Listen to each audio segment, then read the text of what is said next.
Khan. All praises and double honor is due to Yahweh, Ba'ashir, Hamashiach, Malach, Yahweh Shai, right? All praises for the Most High bringing us here on another Sabbath. Today's lesson is practical knowledge. Proverbs 31, and give not thy strength into a woman. All right, that's very imperative in these last days. Know who you're giving your strength to. Can we Google the word practical for those who may not know? In this lesson, we're going to pull up definitions, maybe some articles, of course, the precepts, accounts, so on and so forth. Everything that pertains to Proverbs 31 and giving out thy strength into a woman. This is the definition of practical. Of or concerning with the actual doing or use of something rather than with theories and ideas. Now here's a better definition. Likely to succeed or be effective in real circumstances, right?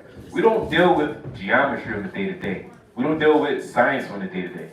Neither do we deal with politics on the day-to-day, right? We deal with our households. We deal with spirits. We deal with people at work. We deal with brothers, right? So with dealing with certain people, you have to know certain practical knowledge, right? Again, what was that definition, Barbara Shard? Likely to succeed or be effective in real circumstances, right? Understanding Proverbs 31 and not giving your strength to a woman is practical knowledge. They don't teach you these things in school. They won't do it.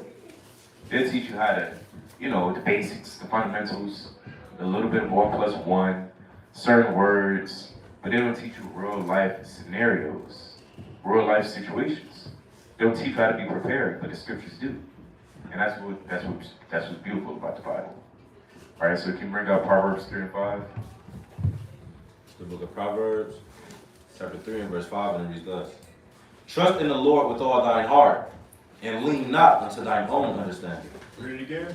Trust in the Lord with all thine heart, and lean not unto thine own understanding. Right. When you deal with people, even a woman in this case, right, for this lesson, say you're dealing with a woman, you have to get understanding before you deal with people. You got to know what's going on, right? You have to self-reflect. You have to examine situations. You're going to have to get counsel, so on and so forth. Because not everybody knows or understands how to have that practical knowledge, right? We're moving from what they taught us in the world, how to deal with women, how to deal with this situation, how to deal with that situation. Read that one more time, King. Proverbs chapter 3 and verse 5, and it reads thus. Trust in the Lord with all thine heart, and lean not unto thine own understanding. Right, so when you fall in certain situations, you don't want to lean upon your own understanding. Your own understanding is vain, and it won't bring you too far. All right, all throughout the scriptures, our forefathers recalled the precepts and then delivered them out of situations. All right, can you bring out Sirach 11 and 21? Book of Sirach, chapter 11, and verse 21. Marvel not at the works of sinners, but trust in the Lord. But what? But trust in the Lord. But trust in the Lord, go ahead. And abide in thy labor, for it is an easy thing in the sight of the Lord on the sudden to make a poor man rich. All right, so you have to trust in the Lord when it comes to being in situations. You can't trust in yourself and trust on, well, I know how to do this because I did this like this and it worked, kind of. No, trust in the Lord. I got one more. Bring out Proverbs. It's like Romans 15 and 4. Book of Romans, chapter 15, and verse 4, and it reads thus. For whatsoever things were written aforetime were written for our learning, that we, through patience and comfort of the scriptures, might have hope. So in the scriptures, we're going to read many accounts on how to deal with women. Right? That's really the main focal point, how to deal with women. In this world, they tell us happy wife, happy life. That's not true. That's folly. Bring out Sirach 25 and 5. I believe that's it. Book of Sirach, chapter 25 and verse 25. 25 and 5. Oh, I'm sorry. Start at verse 1. All right. In three things I was beautified. Right. And stood up beautiful both before God and men. This is beautiful in the eyes of man, but not only man, but God. Go ahead. The unity of brethren. All right, that's always beautiful. That's Psalms 133. Go ahead. the love of neighbors, Right. a man and a wife that agree together. A man and a wife that agree together. Right now, there's going to be times where y'all go head to head, y'all may disagree, but at the end of the day, if you can come to a consensus, that's beautiful in the eyes of the Lord, because you're being a peacemaker. As the man in the household, you have to be the peacemaker, right? You have to know how to organize or, construct things in a righteous manner. Go ahead. 3 sorts of men my soul hateth, and I am greatly offended at their life. A poor man that is proud, a rich man that is a liar, and an old adulterer that doteth. If thou hast gathered nothing in thy youth, how canst thou find anything in thine age? And that's plain. You got 3 steps. I had this a point I wanted to get into this what does a happy life mean? Can you read that? You read that definition they got? What does a happy wife's happy life mean?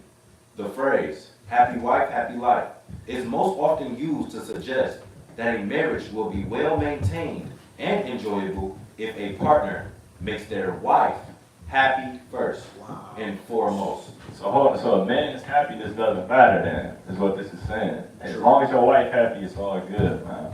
Right? But at the end of the day, that's folly, man. Like the Lord said, a man and a woman that agree together, right? Happy spouse, happy house, happy man, the house shall stand, man. Right? Because if the man is unhappy, it's a statistic, man. Right? I've seen this on Instagram, that it says single parent households with a man gets the same results as a 2-parent household, whereas a single mother's household is all hell breaking loose. That's where they're in the projects, they in the ghetto, their son is a gangbanger. So just a man's presence is everything, right? So happy man that the house shall stand, happy spouse, happy house. Right? You can't kind of, like I said, you gotta, this is folly, this is woman worship right here. Right? That's what this society promotes, woman worship. And the Lord is not dealing with that, man. Right? But get 2nd Esdras, right, chapter 9. Alright, so I can go with me. I believe that's 14. Where was I just at? 2nd Esdras 14. And get verse number 13. This is the book of 2nd Esdras, chapter 14, and verse 18? 13. 13, Salaki.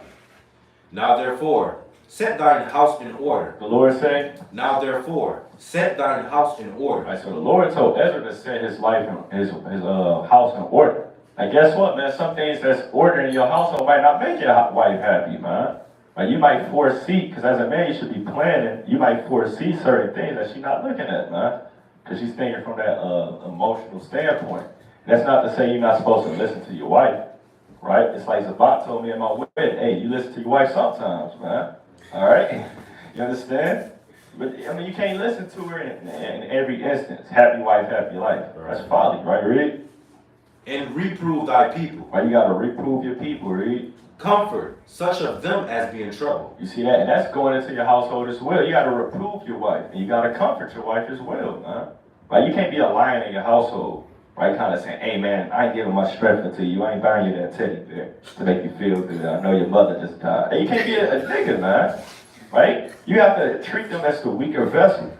Right? Vessel not going into your body. A vessel is something you eat and drink out of. So if it falls, it breaks easier. Right? So your woman can break easier. So you got to treat them like the delicate flower daughter of Zion they are. But at the end of the day, you still have to reprove them, still got to correct them, and move in a righteous spirit, right? You reading? And now renounce corruption. Right? Renounce corruption, right? Let go from the mortal thoughts. They let go from the mortal thoughts, right? Those emotions, man. As a man, we got to lead with our logic. We can't lead with our emotions, man. Right? That's what the woman do, right? We got to lead with that logic, right, Reed? Cast away the burdens of man. Right? Put off now the weak What's nature. the Lord say? Put off now the weak nature. Right? And being weak is not being there for your rib when she's crying, brother. Right? That's not weak, man. That's being a mighty man of the Lord, right? Because even you read that in the book of 1 Samuel, right? The man comforted his wife. Get 1 Samuel, right? Chapter 1. You can start at 1. Book of 1 Samuel chapter 1 and verse 1. Now there was a certain man of Ramathaim Zophim, of Mount Ephraim. Right? And his name was Elkanah. Right, Elkanah, right? Mighty man of the Lord, right? The son of Jeroham, the son of Elihu, the son of Tohu, the son of Zuph, an Ephrathite. Right? And he had 2 wives. Read that again. And he had 2 wives. Uh-oh, all hell breaks loose, man. When Eve hear that. And he had 2 wives, man. Right? He was a mighty man of God, man. He had 2 wives, right? Can you read it? The name of the one was Hannah. Right. And the name of the other, Peninnah. Right? And Peninnah had children, but Hannah had no children. Right, so Hannah didn't have any children, but his other wife did. Right? Can you read it? And this man went up out of his city yearly to worship and to sacrifice unto the Lord of hosts in Shiloh. Right? Because that's what they would do. Right? Every year they'd go and give certain sacrifices. Right? You see that with Passover, you see that with Pentecost, you see that with Feast of Tabernacles, right? And the 2 sons of Eli, Hophni, Phinehas, the priests of the Lord, were there. Right? Now jump down. Perhaps you can just keep reading. And when the time was that Elkanah offered, he gave to Peninnah his wife, and to all her sons, and her daughters portions. Right? But unto Hannah he gave a worthy portion, Right? for he loved Hannah. But the Lord had shut up her womb. Right, so his wife's womb was shut up. So she was depressed about this, man. His wife was depressed. So he gave his other rib, he gave them their portion, but he kind of gave his other wife a little more, right, to help her cope with the fact the Lord shut up her womb. Right, you read it? And her adversary also provoked her sore, for to make her fret, because the Lord had shut up her womb. Right, it's not like Eve today, man, where they wait till they 45 to have their first kid. Right, and all that badness, man. Now, she was depressed, and it was actually a thing, a joke on them to get on them about. They said her adversary kind of got on her. Like, that's why you can't have kids, you barren. That was a diss, right? So it kind of provoked her sore. Can you read it? And as he did so year by year, when she went up to the house of the Lord, so she provoked her. Therefore she wept. She what? Therefore she wept. And she wept, right? His wife was crying, right, read? And did not eat. She wasn't eating, she was crying because this woman or her adversary, right, was getting on her, man, about being barren, right? So he's seeing his wife crying and weeping, not eating, right, read? Then said Elkanah her husband to her, Hannah, why weepest thou? I said, shut up, woman. Hannah, why weepest thou? I said, toughen up, wife. Hannah, why weepest And thou? he started comforting his wife. He said, hey, why you crying, man? What's going on, man? He kind of comforting this woman, man. Right? Keep reading. And why eatest thou not? Right. And why is thy heart grieved? Am not I better to thee than 10 sons? He's like, hey, I'm not better than these and 10 sons, man. Man, I'm treating you good. What's going on? Why you crying, baby? He kind of comforting his wife in this thing, man. So you got to comfort your wife, man. Did he give his strength to his wife because he kind of asked why she crying? He was kind of helping her out? No. That's not giving the strength to your woman, right? Your strength is going to your wealth, right? Your substance, your being, man. But you can't do that, man. That's what you can't do, right? It's not them taking your rib out to damn dinner because you ain't take her out in 4 months, brother. That's not giving your strength to her. It's not, the car is broke down, brother, and you spending money on frivolous things, and she's like, I think you should fix the car. And you're like, oh, man, I'm the man, and you doing the money. Right? She's a pillar of rest at the end of the day. She's there for you. So you got to hearken to your wife in certain instances, but don't be a nigga, man. And then just give your strength to her. Hold it. I got any precepts? I was gonna go to a few accounts. You can get Sirach 33 and verse 19. The book of Sirach, chapter 33 and verse 19, and it reads thus. Give not thy son and wife, thy brother and friend, power over thee, while thou livest, and give not thy goods to another. Like the brother was going to, not to give your substance, your wealth, into a woman, or to any standpoint.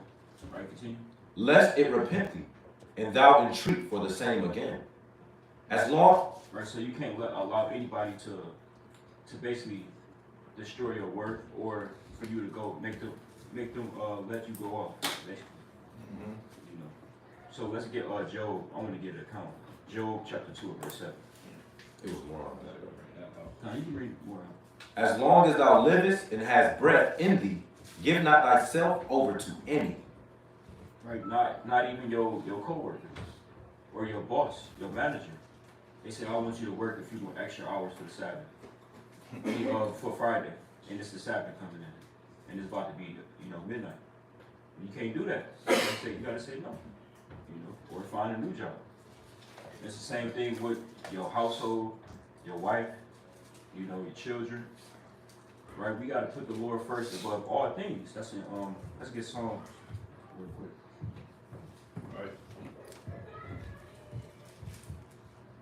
All right. Let's get Psalms chapter, I believe it's 16. Psalm 16 verse 8. The book of Psalms, chapter 16 and verse 8. I have set the Lord always before me. What David said? I have set the Lord always before me. And we got to even set the Lord before our own selves. Right. Right? So that's what we got to be. How we got to move and operate in this truth. Right? You got this morning. Because he is at my right hand, I shall not be moved. Exactly. So the Lord, he's going to always show that you're not going to be moved with him. When you count on everything else, you're going to be moved with it. If you count, or if you rely on your household more than you rely on the Most High, you're going to be moved. You're going to be shaken. But if you rely solely on the Most High and on the faith and be in the Spirit, you're not going to be moved. Right? That's it. That's dealing with situations in your household, at your job, in your life. That's how you got to operate. Let's get Job chapter 2 and verse 7. The book of Job, chapter 2 and verse 7, and reads thus. So went Satan forth from the presence of the Lord, and smote Job with sore boils from the sole of his foot unto his crown. So this is an example when you catch a hell, and we're going to catch hell in our life, in this life. Right? So this is an example, how not to give your strength to woman. Right? You got it. And he took him a potsherd to scrape himself withal. So Job is trying to relieve himself. Right? A lot of brothers, they be in their marriage, they're trying to relieve themselves. Right? This also an account for our women to show how not to be. You got it. And he sat down among the ashes. Then said his wife unto him. Right, so you got to mind. Actually, jump up to verse 6 because you got to verse 6. And the Lord said unto Satan, Behold, he is in thine hand, but save his life. Right, so mind you, Satan is on this brother trying to get at him. Right, so you can see. So went Satan forth from the presence of the Lord, and smote Job with sore boils. And what? And smote Job with sore boils. And she probably wasn't thinking of it on this level, but obviously Satan is trying to tempt the brother, trying to get at him. The brother, he had a lot of riches, mighty house, the mighty brother, and then Satan smote him with boils. So that's spiritual, right? You got it. From the sole of his foot. You might be that brother, you on fire. Your rib might see you on fire. You a mighty man, and then out of nowhere, you feeling low. You got to be able to peep the signs as a rib. They say a wife is a tower of against death. That's in Sirach chapter 26 and verse 22. Actually, bring that out real quick. And we'll get back to that. Sirach 26 and verse 22.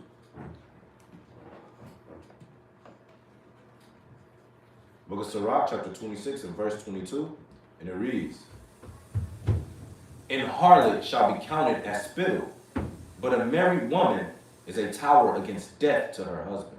So that's how our woman's supposed to operate. They got to peep the signs. You got to be a helpmate. You got to notice when your husband's out the spirit, right? That's what you got to do, and vice versa for the men, right? So let's get Job chapter 2 and 7 again. Job 2 and 7. So went Satan forth from the presence of the Lord, and smote Job with sore boils from the sole of his foot unto his crown. And he took him a potsherd to scrape himself withal. And he sat down among the ashes. Then said his wife unto him, Dost thou still retain thine integrity? Curse God and die. Right, so she's tempting him. She's beyond tempting him. She's going all the way off.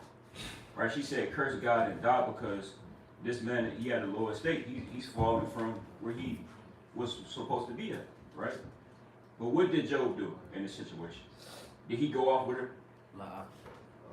Did he say, Cut her. did he say, well, baby, you right. I'm gonna follow after you. You got to leave. Lord, he ain't working in my favor right now. Let's see what Job said. Verse 10. But he said unto her, Thou speakest as one of the foolish women speaketh. What? Shall we receive good at the hand of God, And shall we not receive evil? Right. In So, all, so Job is thinking logically. She's thinking emotionally, and Job is thinking logically. Because he know that out of all my life, the Lord been providing for me. At this time, the Lord is probably trying my faith. That doesn't mean that the Lord is not, with me right now. Right. So you got it. in all this did not Job sin with his lips. And that's how we gotta be. We gotta be perfect. You know, it's hard. You get tempted. You probably go off, repent. But you gotta be like Job. You gotta strive to be like Job and not sin with our lips. You know. So, yeah, that's it on that for now. If brothers got some more precepts. If not, I got some more as well. I got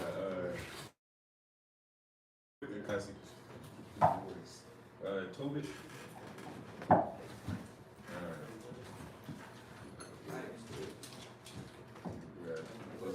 Tobit, chapter, sorry. Just want to harp on another point. So Tobit chapter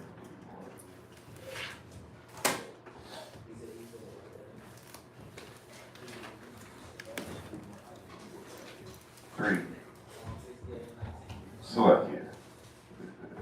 Read the line. Just looking at it.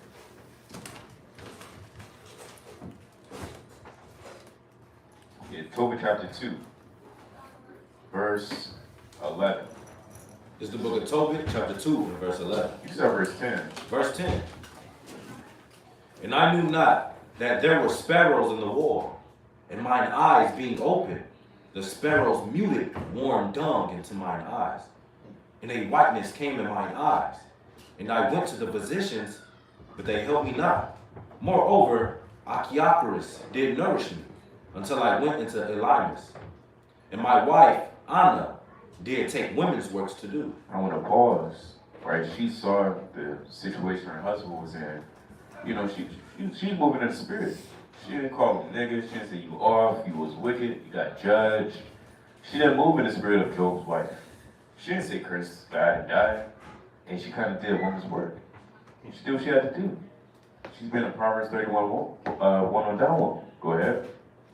And when she had sent them home to the owners, they paid her wages. Right? She did work. Go ahead. And gave her also besides a kid. Not an actual baby, but a little goat. Go ahead. And when it was in my house and began to cry, I said unto her, Kind of hearing animals. Go ahead. I said unto her, from whence is this kid? Hey, what's going on? Is it not stolen? He said, you stole it. You went off a little. You went off. He said, hey, did he steal this? What's going on?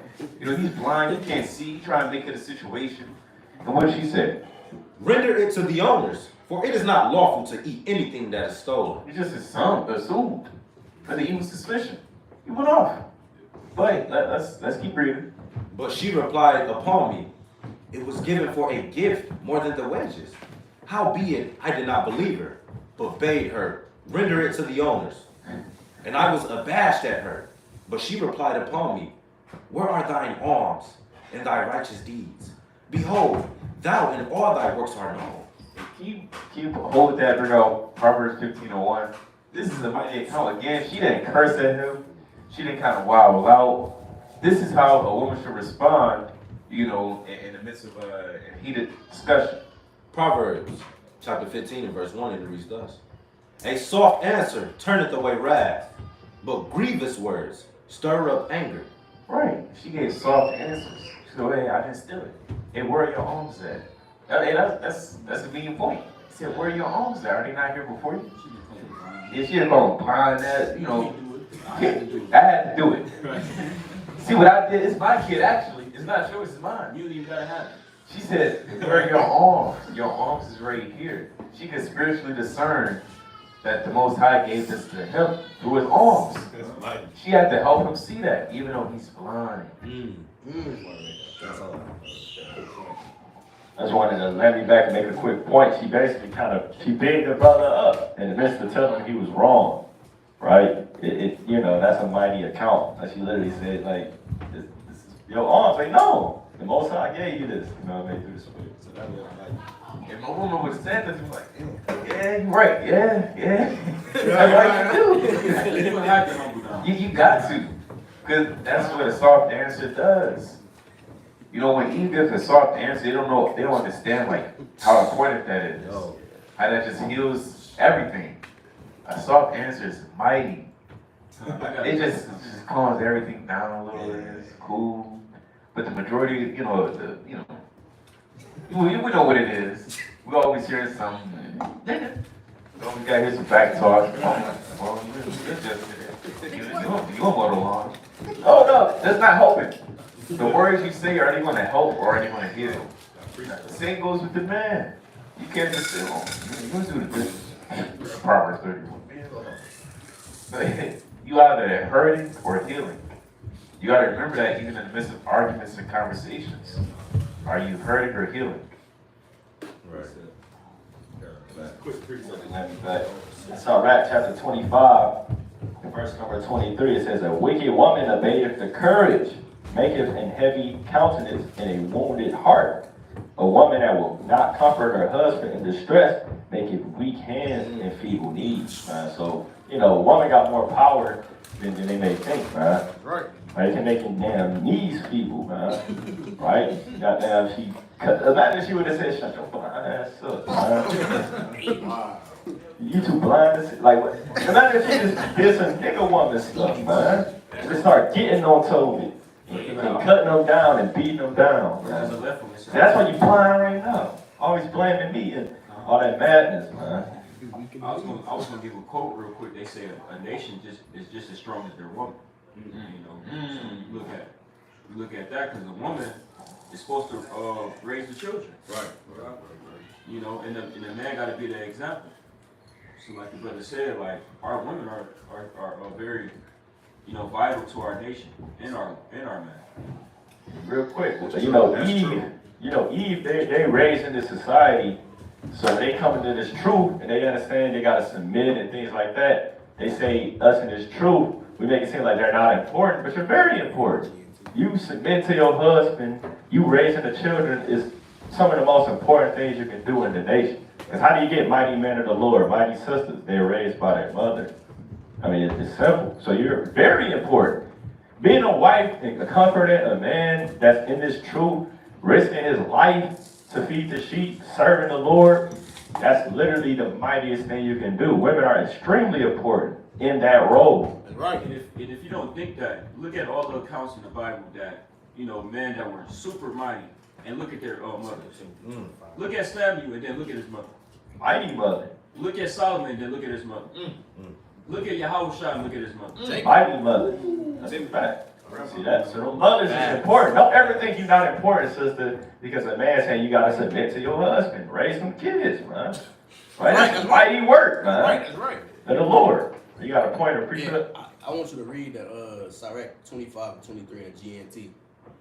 So right, 25, 23 in the GNT. You still wanted to bring out October, right? I had some precepts. Yeah. I was just doing a quick. You got a precept? Or? Yeah, I have precept. Yeah, I was doing something quick. It was to let me back on what you said, but if y'all done this, This is the book of Sirach, chapter 25, verse 23 through 25 in the GNT. Right?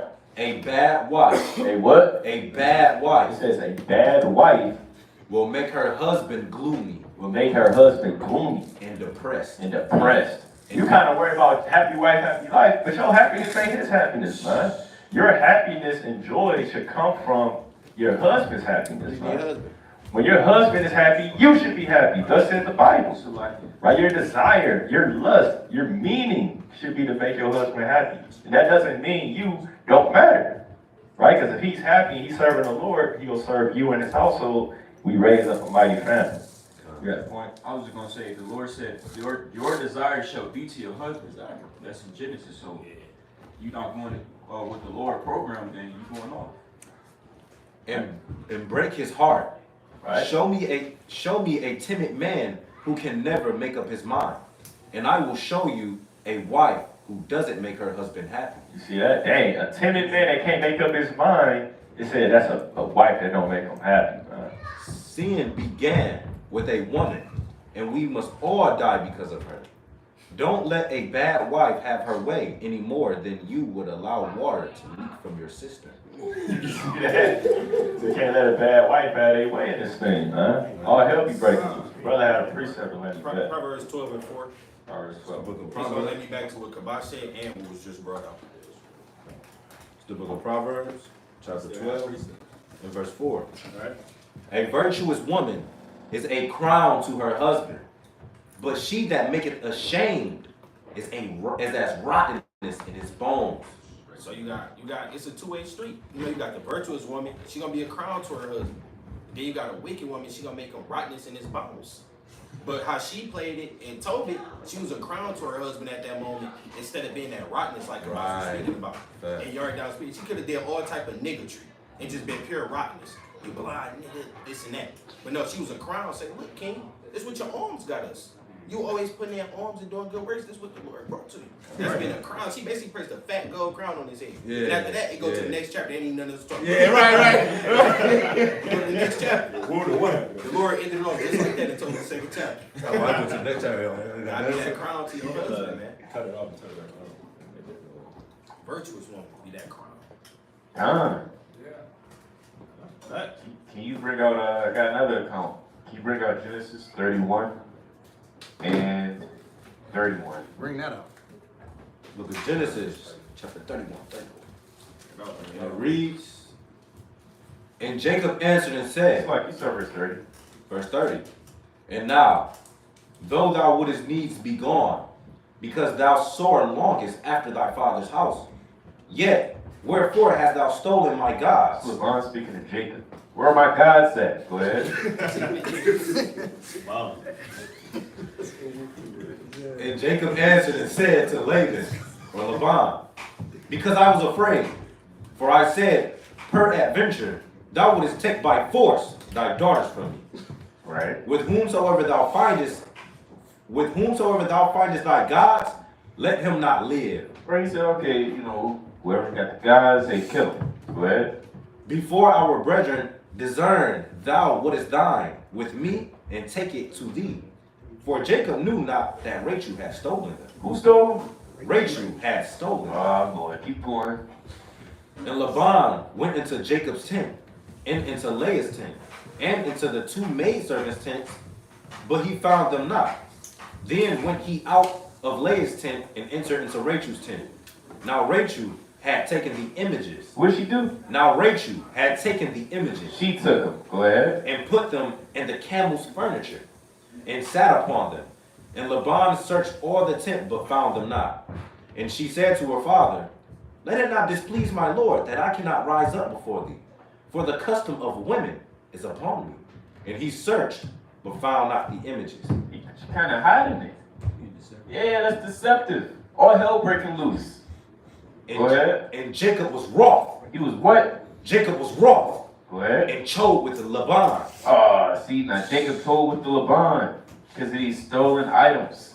He's stolen false gods. Who stole them? Rachel. Go ahead. And Jacob answered and said to Laban, what is my trespass? What is my sin? That thou hast so hotly pursued after me. Whereas thou hast searched all my stuff. What hast thou found of all thy household stuff? Set it here before my brethren and thy brethren, that they may judge betwixt us both.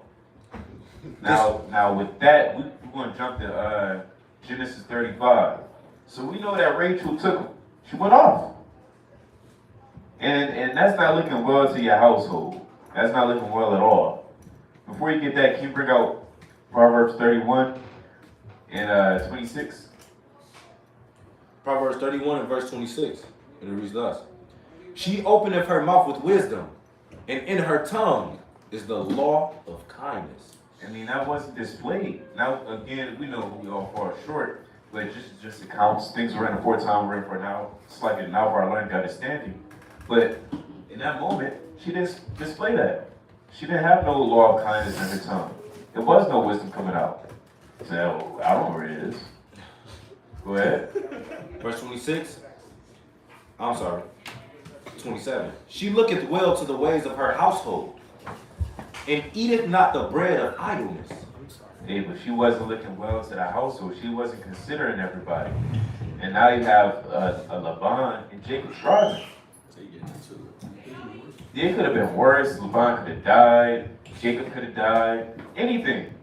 The Lord said he hates those that cause strife and division. In Proverbs 6 chapter. Can we get that? Proverbs 6 and 16.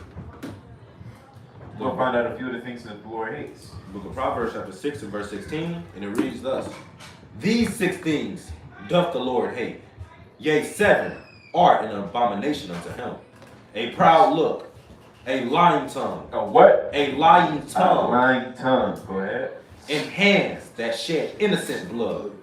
And heart that deviseth wicked imaginations. Feet that be swift in running to mischief. A false witness that speaketh lies. And what? That speaketh lies. Go ahead. And he that soweth discord among brethren. And he that soweth discord among brethren. There's a discord song. That all happened because of a woman. Stole the gods. Fake gods. That's wicked. I mean, these accounts and examples are here for a reason. Right? For our sisters know how to move accordingly in the scriptures. There's been stories where, we've heard brothers say, well, a woman stole this. She kind of took my phone. She kind of took my shoes. I don't know where that be. I don't know. Sorry, I don't know. Huh? Took my wallet. Yeah, we've heard that too. She took my wallet for days. And she helping you look for it. That's wicked. Come on, she helped. I mean, everything's in the scriptures. Everything. So we read these accounts and apply it to our life. This is practical knowledge, right? So we know how to move accordingly and how to build our household accordingly to the best of our ability. I got one more. Can you bring out, sorry, it's like in Proverbs.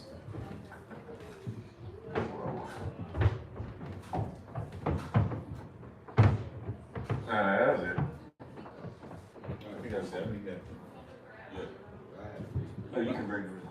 It's like, you about to get Genesis 35. Oh, yeah, that's what it was. Two. Genesis 35. What? You said verse 1. Verse 1. Genesis chapter 35 and verse 1. And God said unto Jacob, Arise, go up to Bethel, and dwell there, and make there an altar unto God, that appeared, and make there an altar unto God, that appeared unto thee when thou fleddest from the face of Esau thy brother. Then Jacob said unto his household, and to all that were with him, Put away the strange gods that are among you. So, the Lord discovered it. We already knew, but he made it known, right, unto Jacob. And that's why Jacob then said, hey, put away all the strange gods. You can't hide nothing from the Lord. How much more in the household? You can't hide nothing in the household. Something's going to come to light. The Lord got a big flashlight over that household. You can't hide nothing. You can try to hide something. And good luck. You can try your best, but, that's why you got to be transparent to the best of your ability. And of course, use discretion. Not to say you got to utter all your mind to your woman. The scriptures, speaks on that. It might be the 7th chapter. Go ahead. Put away the strange gods that are among you, and be clean. And be what? And be clean. Go ahead. And change your garments. And change your garments. All right? Put on those spiritual garments. Put away those strange gods. Serve the Lord. Yahweh Bashmi Awashai. Jacob is getting his household in order. All right? Now, he didn't say, I know you got some gods. You like them. Okay, it is what it is. Yeah, he stole them. It must be important. He didn't give his strength into a woman. I mean, with Solomon, he kind of saw a woman. He was doing this. He said, okay. Jacob didn't do that. He said, no, put away those strange gods. Yeah, I mean, this is examples of what to be and what not to be in the scriptures. These accounts are for us, so we can know what to be and what not to be. If you're moving like Solomon, you're giving your strength into a woman, she's serving strange gods. And even today, your woman may be serving strange gods. Maybe not an idol, but it may be money. It could be watching too much TV or whatever. Idleness. Right? You got to get your house in order. She's spending too much time on Instagram, or she kind of not doing this in the household, whatever the case is. You got to get your house in order. Because she could be serving just anything else. So, one more. You go to Micah 7:2. That's it. The book of Micah, chapter 7 and verse 2, and it reads thus. The good man is perished out of the earth, and there is none upright among men. They all lie in wait for blood. They hunt every man his brother with a net, that they may do evil with both hands earnestly. The prince asketh, and the judge asketh for a reward. You can jump down to 5. Verse 5. Trust ye not in a friend, put ye not confidence in a guide. Keep the doors of thy mouth from her that lieth in thy bosom. Right? You don't got to tell your woman everything in the same breath. You got to use discretion. You got to use discretion. Right? That goes without saying. Right? Some things, you know, it's not proper. Not all, and Paul mentioned that. All things edify not. Not everything's going to edify. You know, you bring out just crazy information. You destroy her, brother. You break it down to a vessel. It's not going to get it. You know, you got to use wisdom. You bring out the 12 feathers. Remember this. The 12 feathers. I mean, that's not edifying her. You know, or it could be some, you know, other information, whatever else. These some plans you got, your whole blueprint. I don't like it, nigga. You just keep on down. Yeah, now you feeling down because she said she don't like it. You feel discouraged. I think she right. Oh, brother, hold on. You don't gotta know everything. That's if they don't like that, hey, that's the scriptures. That's what the word said. Like a woman can't handle everything, man. Like you ain't gotta disclose the entire, like you said, the whole blueprint you got, man. Right, you can't just be, you know, pillow talking too damn much, man. I get Tobit chapter 10 and 1. I want to get an example of this. Book of Tobit, chapter 10 and verse 1. All right. Now Tobit, his father, counted every day. All right. Tobit was counting every day. Read. And when the days of the journey were expired, and they came not, then Tobit said, are they detained? All right. Or is Gabriel dead? And there is no man to give him the money? All right. This is not Tobit speaking to nobody. This is Tobit and his thoughts. Dang, is my son dead? Is he detained? Why he ain't back yet? Right? Can you read it? Therefore, he was very sorry. So Tobit is sad. Hey man, my son like dead, man. He ain't back yet. What's going on? Right? Can you read it? Then his wife said unto him, His wife said to him, my son is dead. she said, hey, my son is dead. Now she said that to him. She kind of walked, man, our son is dead. Right, read? Seeing he stayeth long, she began to wail him and said, now I care for nothing. My son, since I have let thee go, the light of mine eyes. Right? So she's like, oh my God, she's crying. Like, my son is dead. What am I going to do? I don't care about life anymore. My son is dead. She's crying out, right? Can you read it? To whom Tobit said, hold thy peace. He said, hey, hold your peace. Right? Take no care, for he is safe. Now hold on, Tobit, he was just thinking to himself, my son might be dead. But what did he say to his wife? He said, it's all right. It's all good. Hold your peace, it's good. Trust me. Trust me, it's all good, babe. Don't worry about it. He all right. Whole time in the back of his head, he's like, damn, he might be dead. Right. But what he do, he didn't open up. He kept the door of his mouth. He didn't utter his whole mind. He comforted his wife. That's all. Right, so you might kind of lost your job or hell breaking loose. You're like, baby, gonna be all right, man. Trust me, you got it. Whole time you're thinking, damn, I don't know how we gonna eat next week, man. But you gotta figure it out, man. So Toby comforted. That's an example of that. You don't utter your whole opinion. Now, what if Toby said, oh my God, baby, you right. I do think he's dead too. Now they both just crying, man. And all hell breaking loose. That's giving your strength to a woman as well, man. But you kind of just feeding into that spirit, man. But you let them be emotional, he was being logical in that instant. It's a great account because it might go over people's head. He actually was sad about it. But he kind of said, you know what? I ain't gonna tell my wife that. So you can't get at all, you can't open up like that always to your woman because they can't handle certain things. Right, because we the head, we the leader. We got to deal with those burdens, man. Don't put the same burden on your ribs, right? Because they can't handle what we can handle. That's why we the leaders. You got a point? Sirach 8 and 3 to expound on what Kabashri brought out. Right, Sirach 8 and 3. The book of Sirach, chapter 8 and verse 3. Strive not with a man that is full of tongue, Right? and heat not wood upon his fire. So at that moment, his wife was full of tongue. She just, oh, he's dead. I don't care about life anymore. She was full of tongue at that moment. So the scriptures say, don't strive with nobody that's like that. So he didn't strive with her, even though he kind of had doubtful thoughts in his head too. He played it wise and said what he said. He didn't strive and heap wood upon that fire and just egg it on. Yeah, you're right. He is dead. No point in having faith anymore. He's gone. He didn't. Right. He didn't heap wood upon that fire and strive with her and add to her already doubtful thoughts.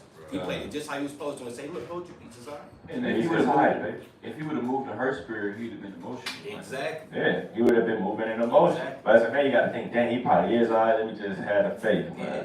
But he was sad. He was sorry. Like, damn, my son might be dead. His wife come crying, talking like he dead, and his whole spirit changed. He didn't utter that. He kept that door, man. Exactly. So that's what it's going. Cause somebody might read that like, what you mean you ain't gotta tell me everything? But I mean, that's the situation right there. It's not always what you think. This is practical knowledge, man. You just lost your job, all hell breaking loose. You don't put that spirit on your rib, and she crying out. You say, no, it's gonna be all right, man. Trust me. I mean, just keep it moving, like, cause we the logical creatures, man. Cause the Lord said in prosperity, you ain't gonna remember the hard times. So it don't even matter, man, if you're going through something right now. Once you do that and y'all good and happy, she ain't gonna be thinking about none of that stuff at the end of the day. But as men, we can think ahead. You gotta be thinking 5 steps ahead as a man anyway. And they can't live in the now at all times, man. You gotta be thinking ahead and planning for your household, playing chess in this stuff. I can appreciate you. Get Isaiah 13, verse 12. Because that's how we got to move in these last days, as men, right? You got to. Book of Isaiah, chapter 13, verse 12, and it reads thus. I will make a man more precious than fine gold. What the Lord said? I will make a man more precious than fine gold. No, a man and his wife. I will make a man more precious than fine gold. Now, that's not to say that our house not going to be tried. But guess what? The man majority is going to be tried in these last days. Because we're the head. That's literally what it says in 1 Corinthians 11, verse 3 through 5 on down. The man is the head. Right? So we got to know our worth, and we got to move in that worth and that integrity. We got to have that strength, like that courage, that strength for our households. Because there's a lot of things that we can handle that our woman can handle. Let's be honest. Like the brother was going to. Right? You got it. Even a man than the gold wedge of Ophir. And guess what? Women are not going to see your worth in these last days. I mean, right now, until the last days. Let me rephrase that. Women, not everybody wives, but most women are not going to see the elect worth until the last days. So let's be honest. That's how it's going to be. Right. But you got to know your worth. You have to know. Let's get Isaiah 32 and verse 1 on down. Book of Isaiah chapter 32 and verse 1. Behold, a king shall reign in righteousness, and princes shall rule in judgment. And a man shall be as an hiding place from the wind. And a woman. A man shall be as an hiding place. No, the police. A man. The government. A man. Esau. A man. The children. A man. A man is going to be a hiding place from the wind, from destruction. Right? So knowing that we're going to be a hiding place in Jacob's trouble, what type of mindset do you think we're going to have? When 10,000 fall at our right hand, you think we're going to be scared? That's not the type of spirit that we got to move in these last days, man. Now we got to be unstoppable as men. That's what Paul said. That's 1 Corinthians 15. Unmovable. Right, you got it. And a covert. Satan. Major. All right, you got it. And a covert from the tempest, as rivers of water in a dry place. A covert is like a protection, You got it. As the shadow of a great rock in a weary land. And that's why I said Sirach, I believe it's Sirach the 32nd chapter, to hedge your possessions. A woman is a possession. You have to hedge that around. You got to be that protection. And a lot of women, they're not going to want that protection. Let's be honest. You going off if you don't want your man to be that head and rule in the household. You going off, and you don't know your order. You got to get back in order. You got to examine yourself. if you're a woman, you're a wife, especially in this truth, and you're not allowing your man to rule and to be that righteous protection, that strength in a household, man. You know, you're going off. Let's get Micah 7 and 10. The book of Micah, chapter 7 and verse 10. And it reads thus. Then she that is mine enemy shall see it. Whoa. That's in the scriptures. Bring it out again. Then she that is mine enemy. Why does the Lord say that she that is my enemy? Just like I said in Sirach, that the women are the beginning of death. So knowing that you're the beginning of death and knowing that a woman comes in, how are we supposed to operate? Right? You got it. Then she that is mine enemy. We got to know how to rule our household. We got to know how to get things in order. And our woman got to know how to submit. Because that's the beginning. That's the reason why we at this fall right now. Because Adam went along with his wife, and Eve went off with the serpent. That's the reason why we're here today. Right, you got it. Shall see it, and shame shall cover her, which said unto me, where is the Lord thy God? So this is what happens when you out of order and you not allowing your husband to rule and you go off like Job's wife. This is the prophecy that's going to happen. You got it. Mine eyes shall behold her. Now shall she be trodden down as the mire of the streets. So that's what's going to happen to a lot of women. And you know, you can't be that man to not get your household in order too. You know. So that's on the woman, but also as on the man, you can't be like certain accounts. You know, like Solomon. Let's get 1 Kings 11 and verse. I'm sorry, what verse again? Well, actually, let me get Samson first. Let's get Judges 16 and verse 18. You can't be like this. The book of We Judges. got on the woman, but what about the men? Let's get it. The book of Judges, chapter 16 and verse 18. And when Delilah saw that he had told her all his heart, she sent. And that's what we just went into. That's the reason why you shouldn't tell your rib everything. Samson told his wife, or Delilah, all his heart. Right, you got it. She sent and called for the lords of the Philistines, saying, come up this once, for he hath shewed me all his heart. Then the lords of the Philistines came up unto her, and brought money in their hand. And she made him sleep upon her knees. And she called for a man, and she caused him to shave off the 7 locks of his head. And she began to afflict him, and his strength went from him. And she said, the Philistines be upon thee, Samson. And he awoke out of his sleep and said, I will go out as at other times before, and shake myself. And he wist not that the Lord was departed from him.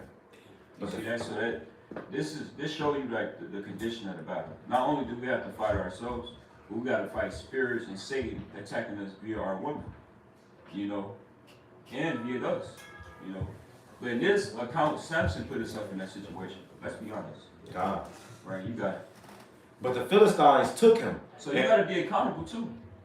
Samson, I just said, that's what scripture say, but Samson put himself in that situation. Sleeping with a Hamite, with your enemies, and then you allowing her to vex you. Stop allowing your woman to vex you, bro. Right, you got it.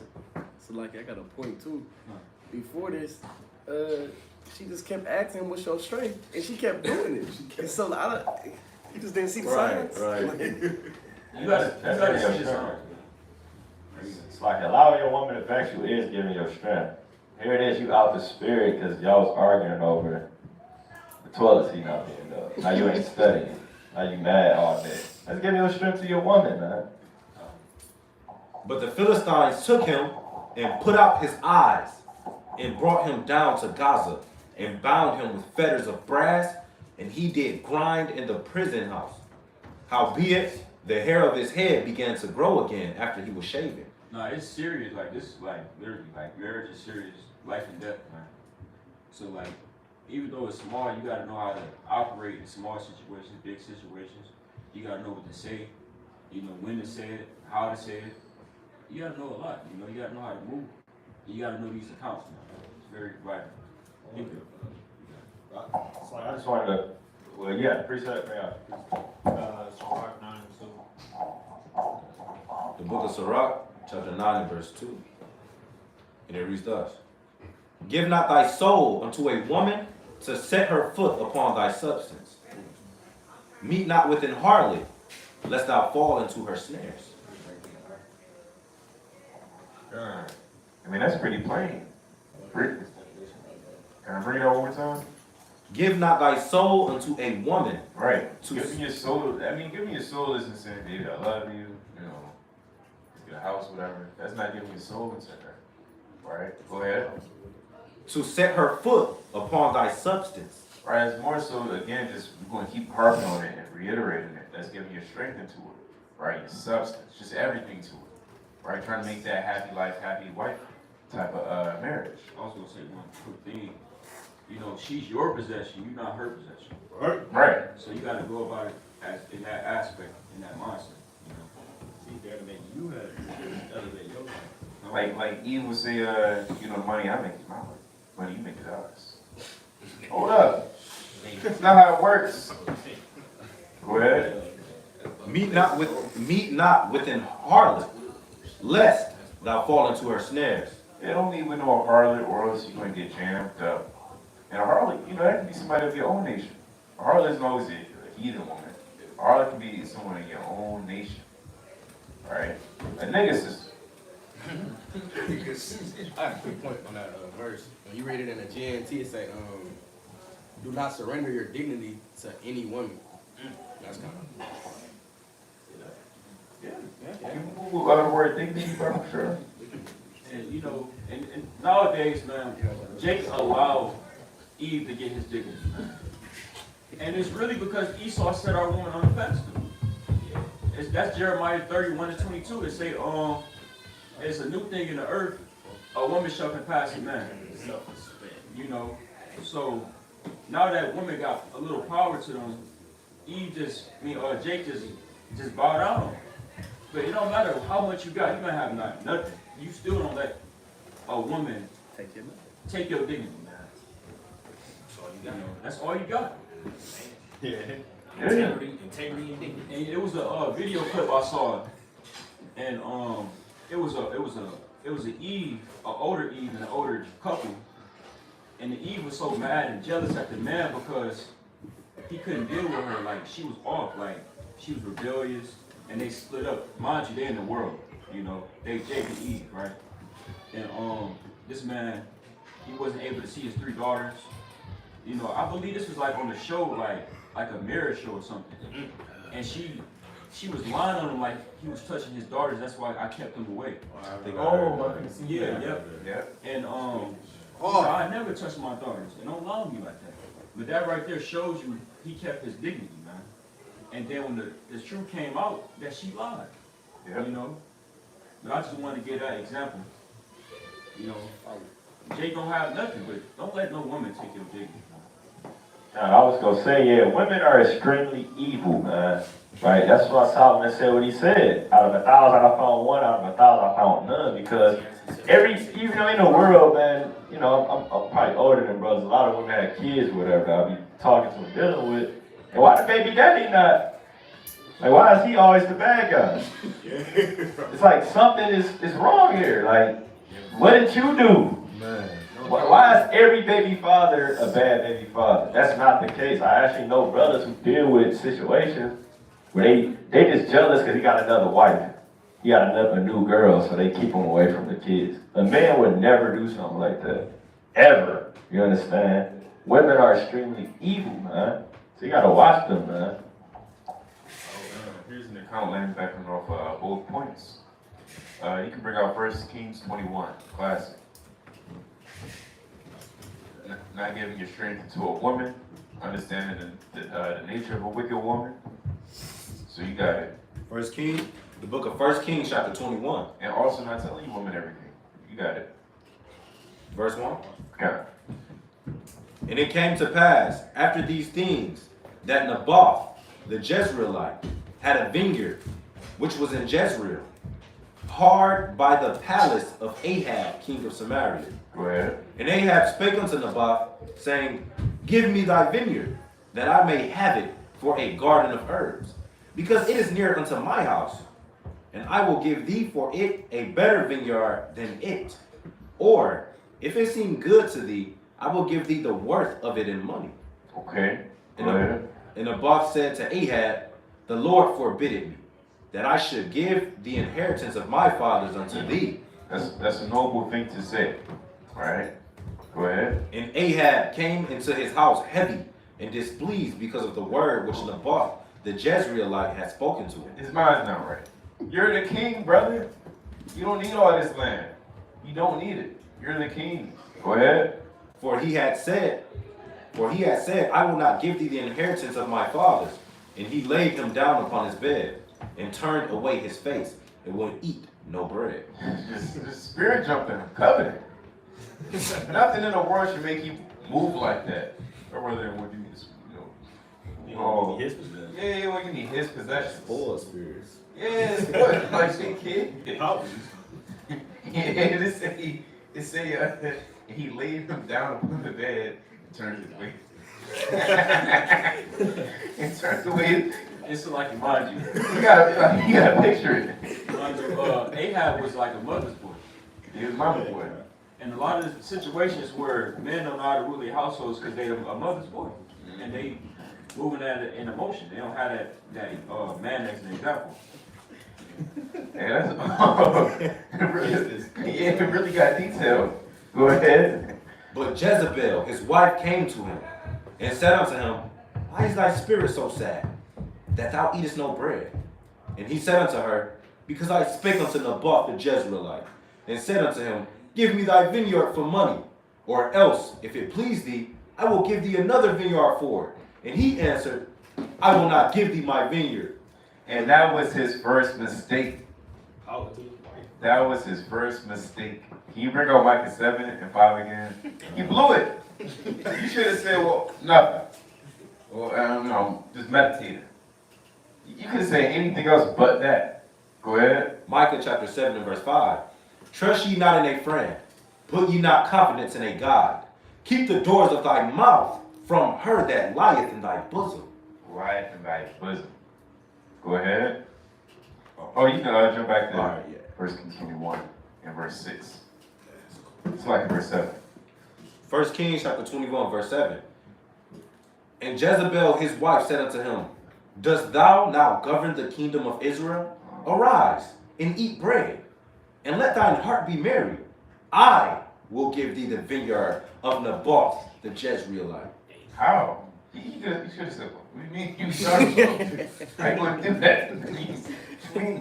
Well, So she wrote letters in Ahab's name and sealed them with his seal, and sent the letters unto the elders and to the nobles that were in his city. so she forged his name. Go ahead. Well, That's a crime today. Go ahead. Dwelling with Naboth. And she wrote in the letter saying, proclaim a fast, and set Naboth on high among the people, and set 2 men, sons of Belial, before him, to bear witness against him, saying, thou didst blaspheme God and the king, and then carry him out and stone him that he may die. Go ahead. And the men of his city, even the elders and the nobles who were the inhabitants in his city, did as Jezebel had sent unto them. And as it was written in the letters which she had sent unto them, they proclaimed a fast and set Naboth on high among the people. And there came in 2 men, children of Belial, Right. and sat before him. And the men of Belial witnessed against him, even against Naboth, in the presence of the people, saying, Naboth did blaspheme God and the king. Then they carried him forth out of the city and stoned him with stones that he died. And I could be wrong. I think Belial means fool, if I'm Yeah. not mistaken. Yeah, it means means fool. full, wicked, or vanity. So It's- she said, get the worst people you can find. That's the children of Belial. It was off. Their mind wasn't right. It was just upside down. It was a pancake, man. So, go to verse 14. Verse 14. Then they sent to Jezebel, saying, Naboth is stoned, and he is dead. And it came to pass, when Jezebel heard that Naboth was stoned and was dead, that Jezebel said to Ahab, arise, take possession of the vineyard of Naboth the Jezreelite, which he refused to give thee for money. For Naboth is not alive, but dead. And it came to pass, When Ahab heard that Naboth was dead, that Ahab rose up to go down to the vineyard of Naboth the Jezreelite to take possession of it. And the word of the Lord came to Elijah the Tishbite, saying, Arise, go down to meet Ahab, king of Israel, which is in Samaria. Behold, he is in the vineyard of Naboth, whither he is gone down to possess it. Again, real quick, just want to say again, all of this because he told his wife something he shouldn't have. All hell broke loose. Yeah. Remember, that one time he said something, all hell broke loose. Hold your tongue. I got you after this. You got it. And thou shalt speak unto him, saying, Thus saith the Lord, Hast thou killed, and also taken possession? And thou shalt speak unto him, saying, Thus saith the Lord, In the place where dogs lick the blood of Naboth, shall dogs lick thy blood, even thine. They all praises. Go ahead. And Ahab said to Elijah, Hast thou found me, O mine enemy? And he answered, I have found thee, because thou hast sold thyself to work evil in the sight of the He Lord. just say, what he say? Mine enemy. What? Yeah. Behold, I will bring evil upon thee, and will take away thy posterity, and will cut off from Ahab him that pisseth against the wall, and him that is shut up and left in Israel, and will make thine house like the house of Jeroboam, the son of Nebat, and like the house of Baasha, the son of Ahijah, for the provocation wherewith thou hast provoked me to anger, and made Israel to sin. And of Jezebel also spake the Lord, saying, The dog shall eat Jezebel by the wall of Jezreel. Him that dieth of Ahab in the city, the dogs shall eat. And him that dieth in the field shall the fowls of the air eat. But there was none like unto Ahab, which did sell himself to work wickedness in the sight of the Lord, whom Jezebel, his wife, stirred up. His wife stirred all of that up. But the Most High, he listened to the blood. He heard the blood of the slain. And he repaid vengeance upon him. That's in Sirach, 35th chapter, if I'm not mistaken. But Khan, again, one of the moral of the stories is you can't tell your woman everything. All hell's gonna break loose. And of course, we know she was wicked and heathen, but regardless, you can't tell her everything. I know you had something? No, that was it. You read it, verse 25. That he gave his strength to a woman. Yeah. She incited that. That's what stirred up. Yeah. She stirred up that wickedness, man. And he followed right after. I got some more for you. It's like real quick, incited means stir up, right? It means to encourage. And I wanted to bring this out with urge or persuade. So he let his wife kind of. But I wanted to bring out the definition of submit as well. It says, accept or yield to a superior force or to the authority or will of another person. Give in, yield, back down, cave in, agree, surrender, consent. Right? The opposite will be to defy or to resist. Right? So when you say you submit or you submissive, I mean, are you caving in to the will of your husband? Are you giving in to him? Because I seen a post where they said, if you only submit to things that you want to submit to, that's not being submissive.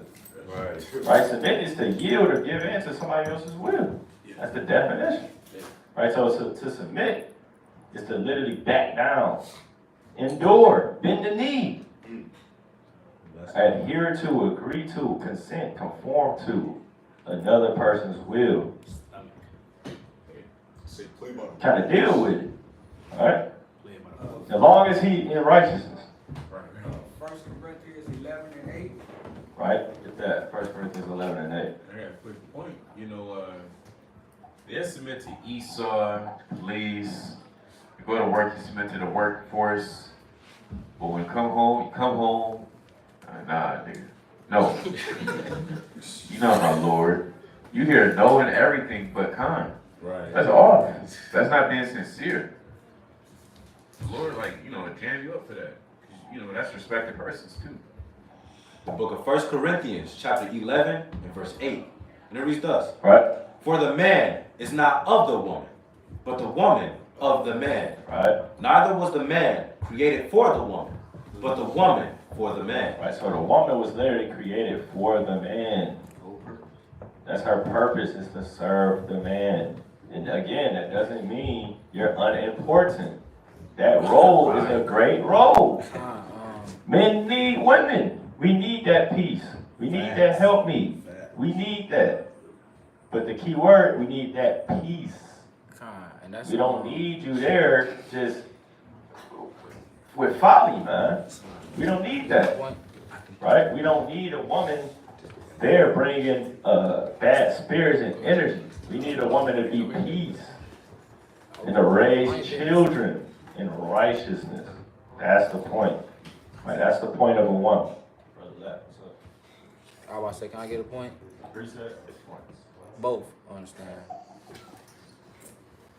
Just precept. We gotta read it. I'm sorry. 2 Corinthians 11 and 13. What you say, King? It became men. 2 Corinthians 11 and 13? No, that's not what I wanted. I wanted to make a point how we, the Lord's wife, you understand, the Lord is our husband, and we got to submit unto him, you understand, and all things that he asks us to do. Right. So you can get that, get Isaiah 54 and 5. The book of Isaiah, chapter 54, and verse number 5, and it reads thus. For thy maker is thine husband. So the Lord, Yahweh Shah and Mashiach, Yahweh, they are our husbands, you understand? Right. So when you read the books, when you read Jeremiah 6:2 and Psalms 50 and verse 2, we are the wives of the Lord, you understand? Right. And Ephesians 5 and 22 says we have to submit unto our husband. We are those women who have to submit unto the Lord and all his ways and rules and regulations. Right. And I get Revelation 6 and verse 9. I take it to this extent, because this is what women are going to be judged off of based on the works that they do to their husband.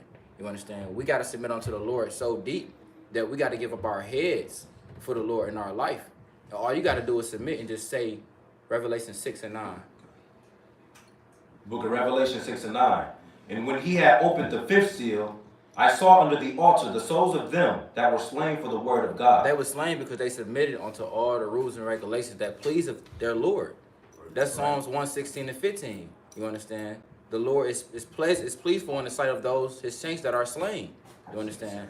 So just like a woman got to submit unto her man, just doing what he asked her to do, you should be happy to do that. And we got to give up our life for our Lord and our Savior. You understand? It should be easy for you to say, hey, I want to make I a agree. point because they can't hear, so I want to kind of reiterate what the brother's saying, is that basically, you know, we're the Lord is our husband. We have to submit so hard to the Lord that we got to be willing to die for him. That's right.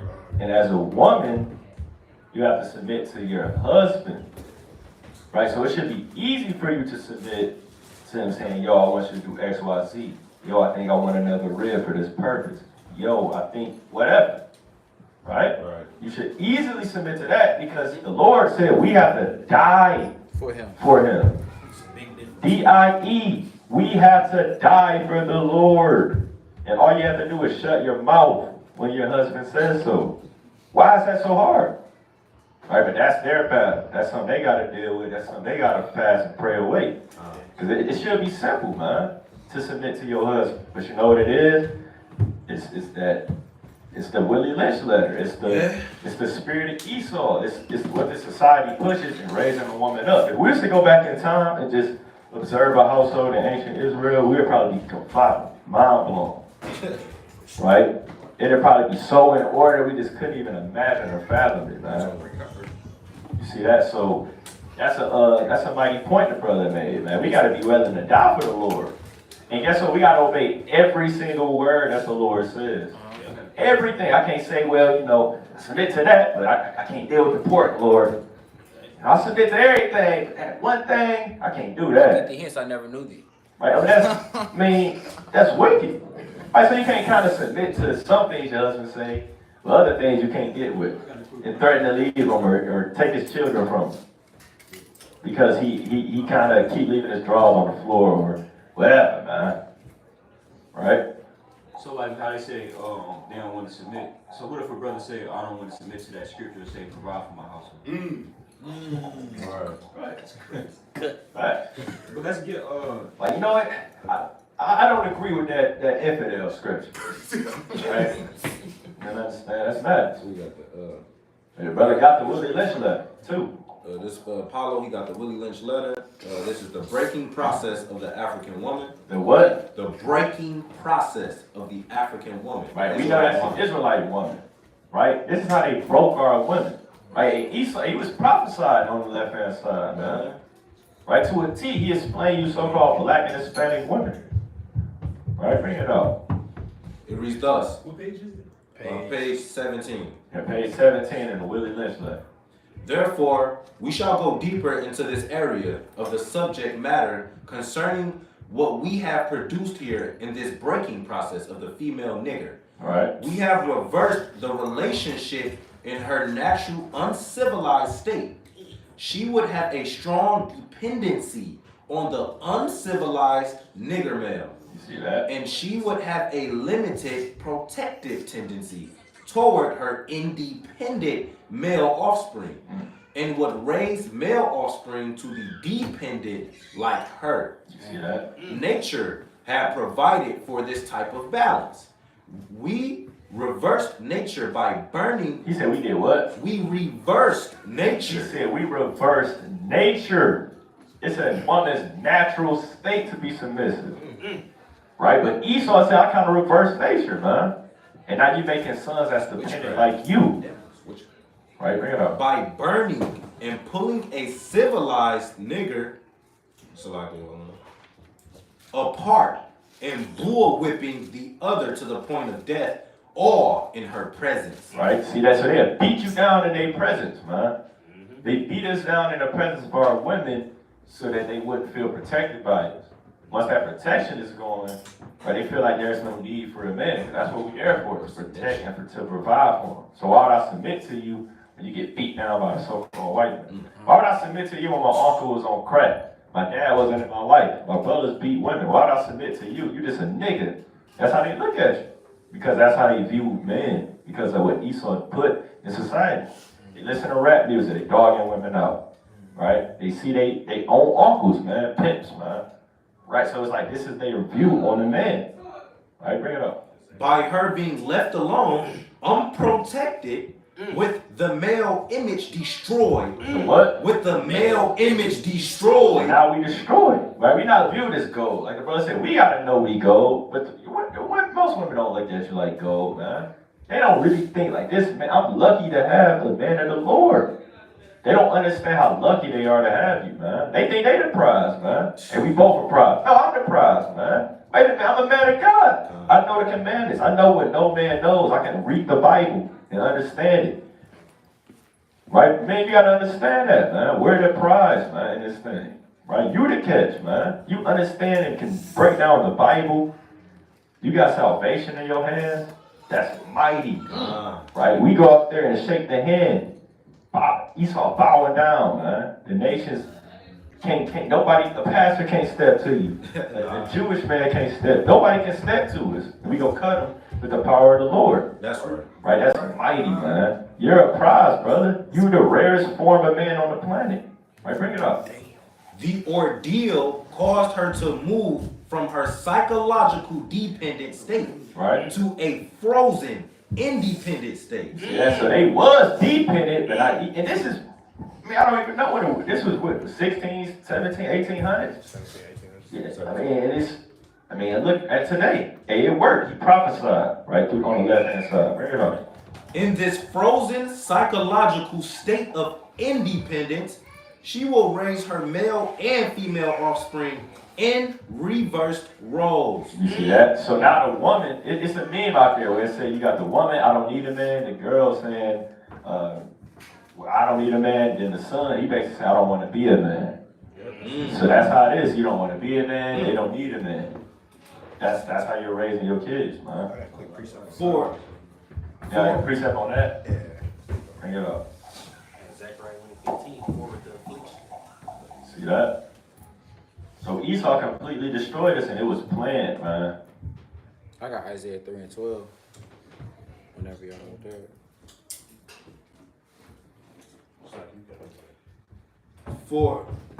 brother? Isaiah 3:12. Yeah, Isaiah 3 and 12 on that. You can bring that up. That's another one. So this is, The book of this Isaiah. was planned by Esau. Alright? You know. Get my thing here. That's what I'm saying. They don't understand it. How they think right now is not natural. Right? Isaiah 3 and 12. As for my people, children are their oppressors. Right? The children oppress Jake, man. Right? You got kids out here robbing elders, man. Right? Not getting up for elders when they ride the bus. No kind of respect, man. Right? Bring it up. Somebody got a quick one too on that. Yeah. Also, Jake be having to pay child support, down there all his life. And you can go to prison if you don't pay child support, man. That's oppression too. That's oppression from having children. And all because he got caught cheating, so-called. So now he can't see his kids, and now she kind of put him on child support. Or being, That's wicked, or man. being oppressed to do They birthdays. said Jake at my job, his rib don't want to be with him no more because I guess she want to find somebody new. That's just the reason. I just want somebody else. Oh, we grew apart. Dang. Right. We grew apart, man. Permission to be a whore. And women rule over them. Women rule over them. Like, women literally rule over the man now, man. It's reversed. Right? Like, they say they broke down the nigger, man, so much. Right? And now we destroyed in this thing, man. You got a point? Precept, 1 Ezra 4 and 22.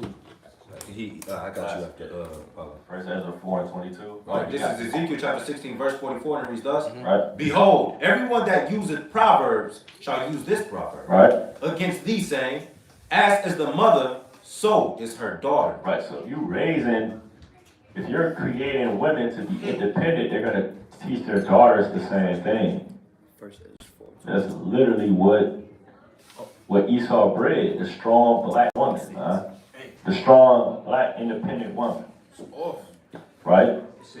No, you never see the white woman saying that. I'm an independent woman. And then their independence is, I pay my own bills. Right? So basically you're an adult, right, with a job. An old man. I got one more precept back I down got a there. quick point too. They say that's good. I'm independent. But look at the statistics of independent households, of women. Destroyed. A lot of our women coming up missing. A lot of our women are whores. A lot of our men are gangbangers based off single parent households. A lot of more men are like 50% of men are liable to go to prison because of a single parent. Have no male figure. No male figure. That's on The Instagram. man is very important. On her sister's story, she said, yeah, I got 4 jobs. I'm just hungry right now. If you get what I mean, like, she got 4 jobs. No, Why do you have 4 jobs? That's not cool, man. I'm getting to it. Men don't care about that. This ties with precept. 1 Ezra 4 and 22. By this also ye must know that women have dominion over you. Do ye not labor and toil, and give and bring all to the woman? Yea, a man taketh his sword, and goeth his way to rob and to steal, and to sail upon the sea and upon rivers, and looketh upon a lion, and goeth into darkness, and when he hath stolen, spoiled, and robbed, he bringeth it to his love. Man, he You rich. see that? So a man to do everything for a woman, huh? All to please a woman. Just jump down to 26. Verse 26. Yea, many there be that have run out of their wits for women, and become servants for their sakes. Many also have perished, have erred, and sinned for women. I got a point right here too. I want to plug this up real quick. No, Check this out. bring him out. Whatever. Jeremiah 31 and 22. Gave him back here. How long wilt thou go about, O thou black backsliding daughter? For the Lord hath created a new thing in the earth. A woman shall compass a man. You see that? Now this is what Esau produced. Check this out. Children brought up in single mother homes are 14 times more likely to commit rape, 20 times more likely to end up in prison, 32 times more likely to run away from home, 20 times more from a single mother home. So, I mean, this is serious, man. A man's presence is everything. Right? And it's even more. 5 times more likely to commit suicide. 9 times more likely to drop out of high school. 10 times more likely for a substance abuse, man. This is facts. This is actual facts, man. Check that out. Effectiveness of fatherless teenage statistics. 63 of all youth suicides come from fatherless. 70% of all teen pregnancies come from a fatherless home. 80% of all prison inmates come from a fatherless home. 80%. That's all Jake, bro. This is real, man. Them not Edomites. 80%. Wow. Fixed family. All Lil Jake, bro. Lil Jake This is ain't one of real, them. man. This is real statistics. 80% come from a fatherless home. So Esau in his Willie Lynch letter, his plan was to destroy the man to destroy the nation, man. Because a woman can't do it on her own, man. She can't raise kids on their own. You know, you saying, well, I gotta be the man too of the house. That doesn't work out. It never works out when Eve say that. But I had to be a father too. I'm your daddy ain't. Then you didn't do nothing. I'm your daddy ain't. I mean, Jake still go through hell. Right. Even when they say that. They can't do it by themselves. On the other hand, if Jake, be a single father, of course, it's not ideal and perfect. But at least the child kind of, gets some type of wisdom through the spirit. And he's a little bit more disciplined. Right. He don't got his emotions rolling over him. So, the child kind of fares well a little bit better. Yeah. 20 times, bro. May I read on? Kind For fear of the young male's life, she will psychologically train him to be mentally weak Yeah. and dependent, but physically strong. Because Jake, it's like, Because they still have a strength to be strong, like I said, they mentally weak. That's how their mothers raised them. Yeah. Like, I can protect my house, man. But he's slow, but he ain't got it all there, though. But he quick to fight and be a damn brute beast still. So Esau said they wanted to be strong niggers, they wanted to be weak mentally, though. Dumb, strong niggas. Even a man that beat on women. That's exactly how they is. Yeah. And that beat on women, man. All them football player Jakes, man. because she has become psychologically independent, she will train her female offsprings to be psychologically independent. What have you got? You've got the nigger woman out front and the nigger man behind and scared. You see that? So now the nigger man is behind and scared, man. So they created nigger men and nigger women, man. That independent spirit literally comes from Willie Lynch. This, Right. And we're all witnesses to it. You can see the videos. Whenever we ask Jake, and you got a minute, who stands up first? Who says something first? The woman. You got the nigger man kind of behind her, man. Well, her man. We see that every Saturday and Friday for the past 7 years. That's all we see. Jake behind her. His wife. It's date night. Yeah, it's date night. Let's go, man. Happy wife, happy life. Happy wife, happy life. She wear pants. Same thing. We're reading that. That's what we're reading. She walk off. We see it made manifest today. She walk off and Jake run right behind her. That's right. But I done seen Eve drag Jake. Yep. Like, come on, we ain't. I seen Eve kind of do this to his ear. Come here. Whoa. Wow. this is a perfect situation of sound sleep and economics. Before the breaking process, we had to be alertly on guard at all times. Before the breaking process, we had to be alertly on guard at all times. Wow. Damn. Now we can sleep soundly. Wow. For out of frozen fear, his woman stands guard for us. Whoa. Ain't that funny? Bro, what? Now we can sleep soundly.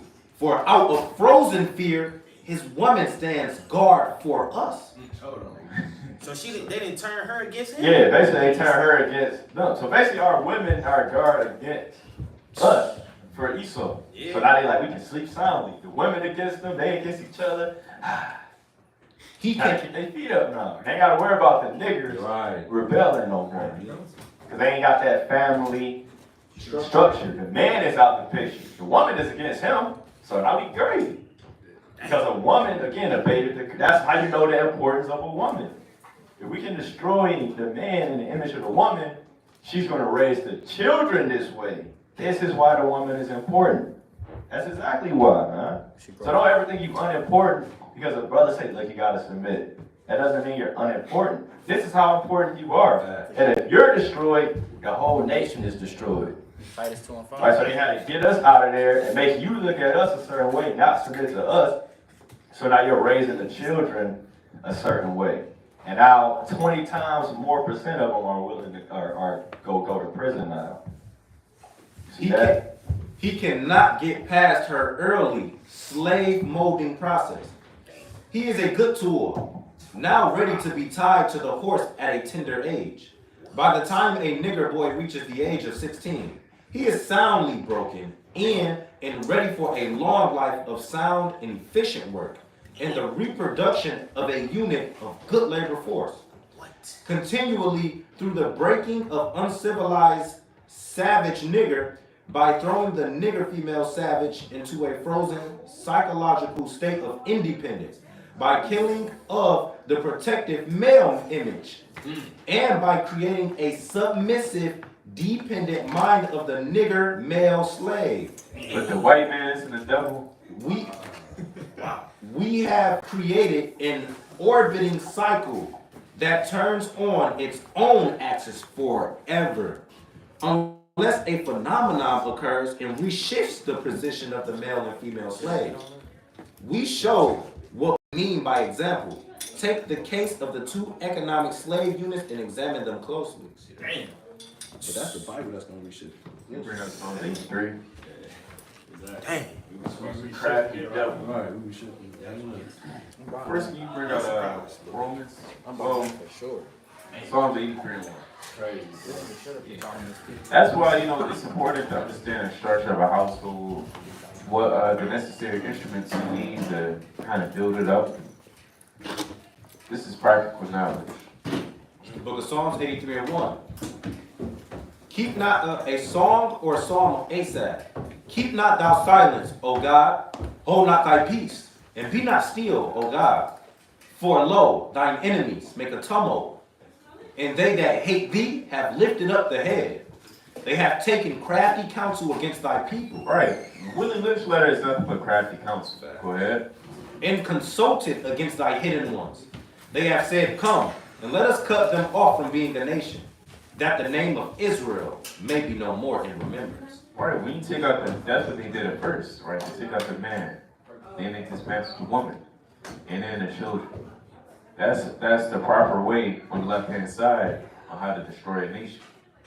Right? That's right. But now, hey, times are changing. Right. Can you bring out Sirach 10 and 8? Book of Sirach, chapter... We learn who we are, right? We changed our garments. We put on trees. We put on fringes. We keep the laws in our head, right? We hold each other accountable. We stay in the spirit. We pray. We read. We fast. We keep the feast days. We wake up our brothers. We perform alms in sincerity and in truth. And this word changed our life. That's right. This reversed the Willie Lynch letter in a day. Fast. In a day. That's all it takes is one day. We've seen it multiple times. Steve, this is miracles. Every time I look at brothers and myself, it's a miracle. That's right. We've seen brothers out there go from a nigga to an Israelite. Saying, where's my fringes? Where's my Bible? Where can I get this? We reversed that wicked prophecy in less than an hour through the spirit and power of the Lord. I just want to make a point. They planned this for centuries to put us in this state. But like you said, this truth coming, just changed all of that. Right? Women go from being nigger women to submissive. Men go from being hood, so want to be thugs, to men of God. It's like a miracle that I like to bring up. I just want to say it took them years to do this. Yeah. Centuries. That's right. It was a long time in the making, but we dismantled that through the spirit and power of the Lord. Bring it up. The book of Ecclesiastes, Sirach chapter 10 and 8. Because of unrighteous dealings, injuries, and riches got by deceit, the kingdom is translated from one people to another. From one people to another. And this kingdom is slowly slipping out of Esau's hands.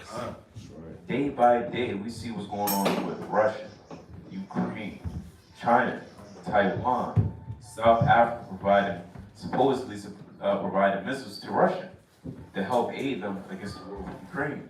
We're seeing all these principalities just fall and crumble day by day. Right. That's beautiful. It's beautiful. And it's only right because of all the wickedness that people perform throughout the world, as it reads in 1 Maccabees. Was that for closing precepts? You want to bring it up? Yeah. Since we're talking about it, you might as well get Proverbs 31 and 1. The book of Proverbs, chapter 31, and verse number 1. Topic. The words of Agur, the son of Jakeh, even the prophecy, the man spake unto Ithiel. 31 and 1. I'm sorry. Proverbs 31 and 1. The words of King Lemuel, the prophecy that his mother taught him. That his what? That his mother taught him. That who taught him? That his mother taught him. He taught himself. That his mother taught him. So this is what his mother, a woman, had taught him. Right? Let's continue. What, my son? And what? The son of my womb? And what? The son of my vows? Right. Give not thy strength unto women. What did she say? Give not thy strength unto women. What Lemuel mother said? Give not thy strength unto women. What brothers got to do? Give not thy strength unto women. A woman taught him that, man. So that show you how powerful our mothers got to be in this thing, bro. To not give our strength into woman. She said, not even me. What did Yahushua mother do when she said, get the wine? And Yahushua said, woman, what I have to do with thee? Right. She said, do whatever you say. Yep. let's get Judah chapter 12, verse 14 real quick. I just wanted to point that out. She said, not my son, hold on. You over here crying and drinking over this. Hold on, man. Like, not the son of my womb. Right. Right? Don't be giving your strength to women, the ways that destroy kings. I over here drinking and all hell breaking loose over this woman. Through the spirit, that's what it was happening. When you read Psalm 12, it's like, when you read Proverbs 31, that's literally what's happening. He's clearly being drunk, wobbling, and giving his strength to this woman. That's why she's saying what she's saying. Like, no, don't do X, Y, Z. Don't give your strength to him. This is how a righteous woman would carry themselves. Coming from a woman. And it broke it down. And that's the whole Proverbs 31. It's a mother schooling her son, giving him game about women. Because he's literally going through it, clearly, from what she's saying. And then it goes into the breakdown of what the righteous woman should be. Not You just see how it's ordered? It goes to the man, how a man should operate himself in the beginning, and then it goes into how a righteous woman should be, because that's the order. That's 1 Corinthians 11. It's Yahweh, Shah, the man, the woman, the children. Right. So let's get Judah chapter 12, verse 14 real quick. Book of Judith. that goes to show that that even some women are going to be real, and a lot of women going, you know what I'm saying, try to sugarcoat it, but some women are actually going to tell you the truth that goes against even them. You understand? Book of Judith, chapter 12, and verse 14, and it reads thus. Then said Judith unto him. Then said who? Then said Judith unto him. Do that say Judah? Then said Judith. That's Judith. So that's a woman. Right, let's continue. Unto him. Who am I now, that I should gainsay my Lord? Surely whatsoever pleaseth him, I will do speedily, and it shall be my joy unto the day of my death. And that's how our woman got it operate. Right. And Judith, her husband died, and she still didn't remarry. Not saying you can't, but that shows you the integrity of Judith, man. So that's how our woman got it operate. I want to close off with that. So, let me break it up next. The classic, Genesis 3 and 16. Book of Genesis, chapter 3, and verse 16, and it reads thus. Right. Unto the woman he said, I will greatly multiply thy sorrow, Right. and thy conception in sorrow. Thou shalt bring forth children, Right. and thy desire shall be to thy husband, and he shall rule over thee. You see that? So your desire shall be to your husband. Let's look at this word desire. Right? Look at this word desire. What does it mean by your desire shall be towards your husband? That's going into your longing and craving. Right? That's what it should be, man. Your desire, your longing, your craving. Your purpose in life should be to serve your husband in righteousness, man. And even when you're dealing with, and this is the thing, man. This is the thing. If of course a woman, you know, she can have righteous counsel. That's the point of it. But you don't always have to listen to it. It's like if King David is saying we go, this is our strategy to go to war. And the commander like, nah, I think we should go left instead of right because X, Y, Z. David can consider it, but if you say no, we go stay right. I mean, that's it. That's the end all be all. So you might say, nah, I think we should do this. He can say, let me think about it. While you think about it, he say, I'm gonna just stick with this. You gotta deal with it, man. That's it. There's no extra back talk, man. The buck stops with him. When he says goes, that's it. Not saying you can't have your suggestions. You don't want to just sit there and be a doormat, get ran over, and not bring anything to the table. Of course, if you see that's not a good thing, be a pillar against death and say no, because these reasons. But you might not know his mind frame. You might not know that he's thinking 5 steps ahead, so he foresees the evil. So just follow your husband. You married that man. He's your leader. So however he leads, you got to deal with it. Right? Thus said the Bible. So if you disagree with that, then we go see in the day of judgment how Yahweh Shah feel about it. Right? Right. Like, Abraham and Sarah's situation. But Ishmael, he told Ishmael he got to go. And Sarah kind of told him that. You understand? He kind of said, hey, I don't like that. But he still listened to what she got to say. Then the Most High said how we got to go. That's right. Bring out Luke 7:46. Right. Beautiful points. Facts, man. The book of St. Luke, chapter 7, and verse 46, and it reads thus. My head with oil thou didst not anoint. It's like you said, verse 45. Alright. Thou gavest me no kiss, but this woman, since the time I came in, have not ceased to kiss my feet. Right. My head with oil thou didst not anoint, but this woman hath anointed my feet with ointment. Wherefore I say unto thee, her sins, which are many, are forgiven. For she loved much. She what? For she loved much. She loved Yahweh Shai much. Right? This is deep on many levels. Because on one level, as a woman, you have to love your Lord much. Right?